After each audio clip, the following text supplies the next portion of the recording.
Performer.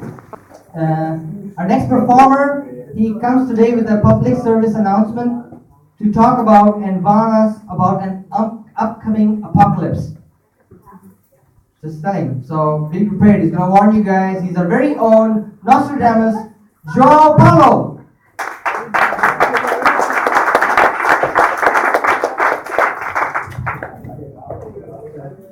Hello. I'm here on a public service mission to talk to you about and to warn you about something that is even worse than the end of the world. But first of all, for those of you who don't remember me, my name is João. I've been away from the stand-up comedy for some time. My last performance was back in December, and in that performance, I explained people about how I was going to celebrate the end of the world in 2013. And yes, I know that there are just too many wrong things with that statement alone, celebrating the end of the world in 2013. Because first, the world didn't end in 2013, it wasn't going to anyway. Second, even if there was a date for the end of the world, it was back in 2012 because of the Mayan calendar thing, if you remember. And third, even if there was an end of the world, why would it be a reason to celebrate? But, as I explained back then, when people were approaching the end of the world in 2012, which the Mayan calendar sets as December 21st, 2012, people were preparing themselves. They were doing stuff that they really wanted to do for the last time before the war ended. So they were visiting places, visiting friends. They were doing lots of sex because the world is going to end. We have to have lots of sex. And in the actual date of the end of the world, nothing else mattered, and people just want to go party and go out in style. And then the day passed and the world didn't end, and it looks like you earned an extra life. And you can start over and enjoy this life, this extra life that people have given you. And I thought, this is a great celebration. And I thought to myself, this is so great, a celebration, that I don't want to do this just in 2012. I want to do this every year. I want to celebrate the end of the world every year. So in 2013, I explained this, how I was going to celebrate the end of the world in 2013. And to make it more real, I said, I'm not actually going to celebrate the end of the world. I'm going to celebrate the end of the world as we know it. Because people don't talk about the end of the world anymore. They talk about the end of the world as we know it. It's a funny expression, as we know it. What does it mean? So if people say, so there's going to be a nuclear war, if there's a nuclear war, it's going to be the end of the world as we know it. What? Does the world turn into a square? Does it transform into a cube? We didn't know the world could transform into a cube. It's going to be the end of the world as we know it. Because if you think about it, anything can be the end of the world as we know it. For instance, 9/11 was the end of the world as we know it. Because the world changed after 9/11. People didn't know the world would change like this. So the world as they knew it ended. But we don't have to go that far. Internet was the end of the world as we knew it. Smartphones were the end of the world as we knew it. In 1 year, nobody knew about smartphones. In the next year, the smartphones were everywhere.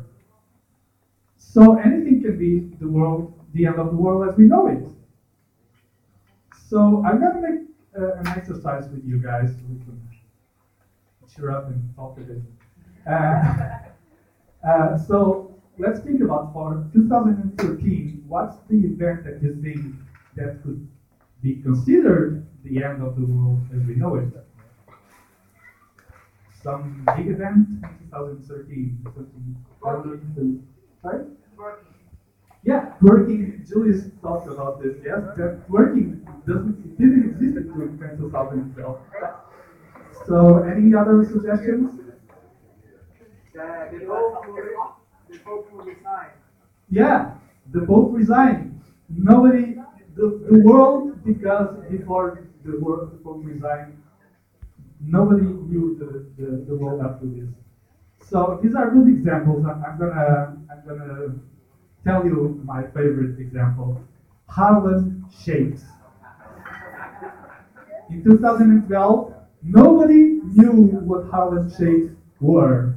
And last year, everybody was like,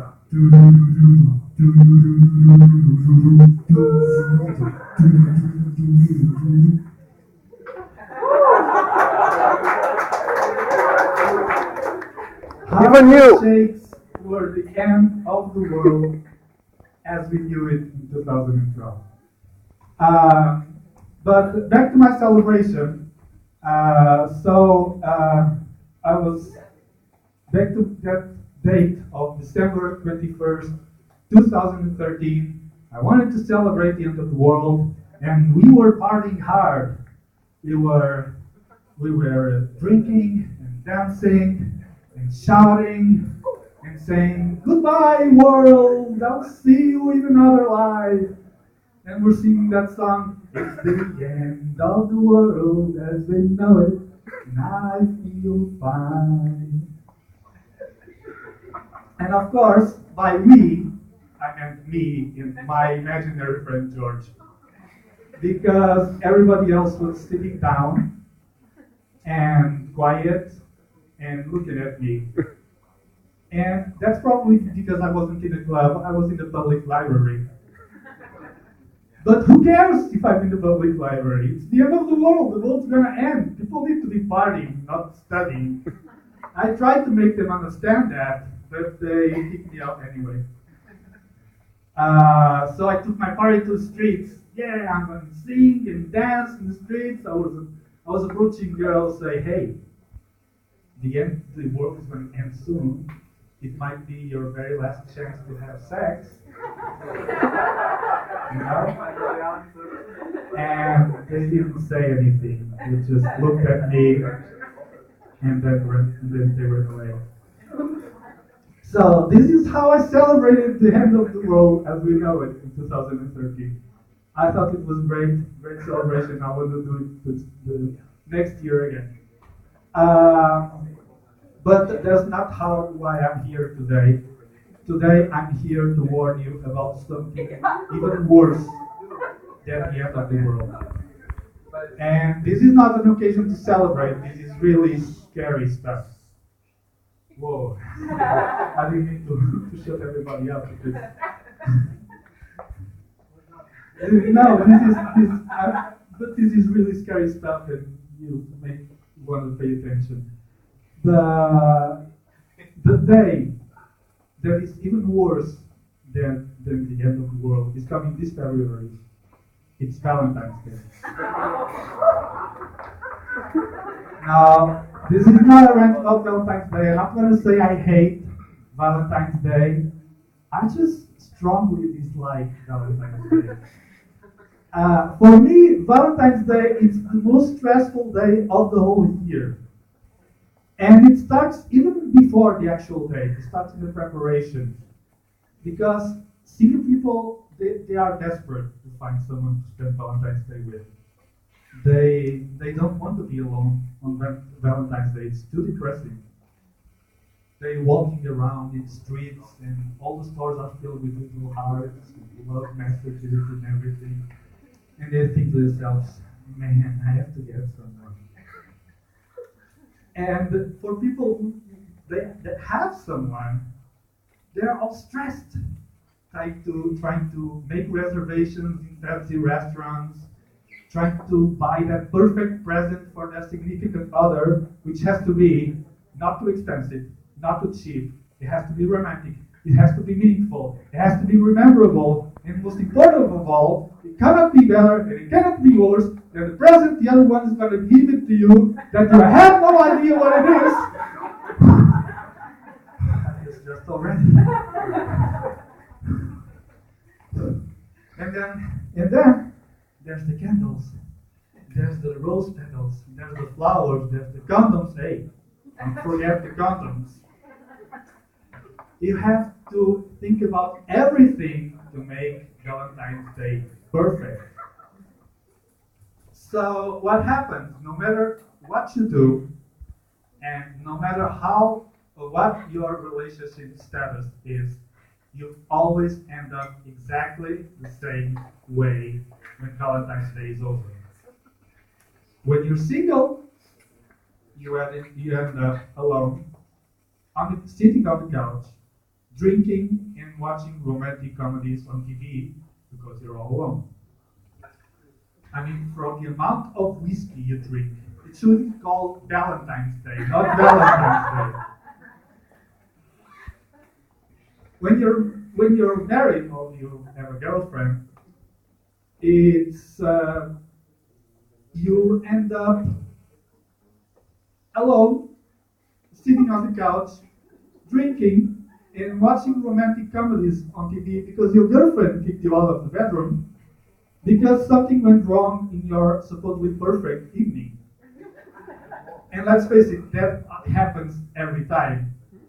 And basically you're feeling miserable because it's Valentine's Day and you're not gonna have sex. Because everything needs to be perfect on Valentine's Day. And when you aim for perfection, anything can go wrong. So let me tell you how that perfect evening of this couple went. So let me tell you how it went wrong. So they go into this fancy restaurant. They are very well dressed. Conversation starts. It's going well, but the waiter never comes. And he's busy with all these other couples, and they spend like 30 minutes trying to get the waiter's attention.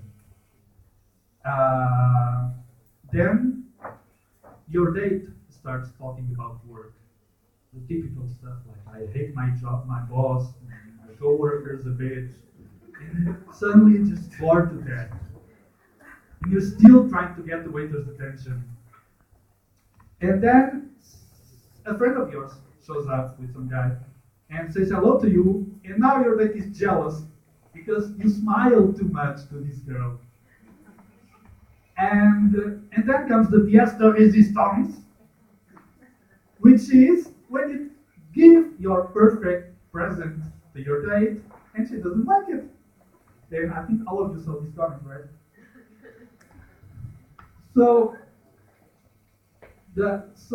But in the end, of course, Valentine's Day is over for you, and you sleep on the couch tonight.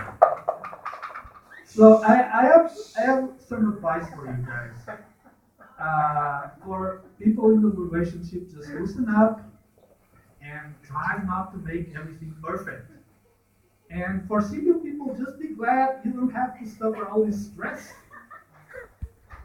So actually, I have been living by these advices personally by myself, and I actually had a great Valentine's Day last year. Last year, I went to dinner in a fancy restaurant with two beautiful girls. Huh? Not bad, huh? Not bad. Of course, the two girls ran away together even before dessert, but that's not the point. Wait. Was it before dessert or after dessert? Order dessert. They ordered extra whipped cream. Oh, I remember. They took the dessert with them. Yeah, that's how it was. They ran away with each other, with the dessert, left me to pay the bill. But that's not the point. That's not the point.